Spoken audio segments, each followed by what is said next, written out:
नमस्कार, आपण पाहतात निर्भीड जनता न्यूज, सत्याची निर्भीड जाणीव। आज आपण आलो आहोत संगमनेर तालुक्यातील एका महत्त्वाच्या राजकीय घडामोडीवर, जिथे आश्वे आणि जोर्वे जिल्हा परिषद गटातील भारतीय जनता पक्षाचा कार्यकर्ता मेळावा संपन्न झाला। या कार्यकर्ता मेळाव्याला भारतीय जनता पक्षाचे ज्येष्ठ नेते शाळीग्राम होटकर यांच्या अध्यक्षतेखाली मोठ्या संख्येने कार्यकर्ते उपस्थित होते। कार्यकर्त्यांच्या चेहऱ्यावर उत्साह आणि विजयाचा निर्धार स्पष्ट दिसत होता। या मेळाव्यात मंत्री राधाकृष्ण विखे पाटील यांनी कार्यकर्त्यांना मार्गदर्शन करताना सांगितलं, राज्यात महायुतीचे सरकार स्थापन होण्यासाठी कार्यकर्त्यांनी जे परिश्रम घेतले त्या जोमाने आता स्थानिक स्वराज्य संस्थांच्या निवडणुकीतही विजय मिळायलाच हवा। या मेळाव्यात कार्यकर्त्यांनी आगामी निवडणुकीत महायुतीचा ऐतिहासिक विजय मिळवण्यासाठी एक दिलाने काम करण्याचा निर्धार व्यक्त केला।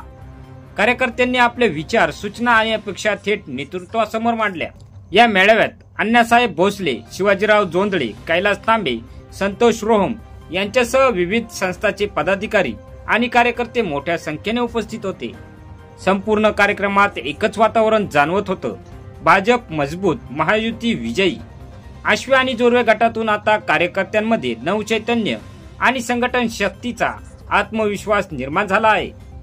आगामी स्थानिक स्वराज्य संस्था निवडणुकीसाठी आता संगमनेर तालुक्यातून महायुतीने रणशिंग फुंकला आहे। या मेळाव्यानंतर महायुतीचा विजय किती मोठा ठरणार हे पाहणं नक्कीच उत्सुकतेचं असेल।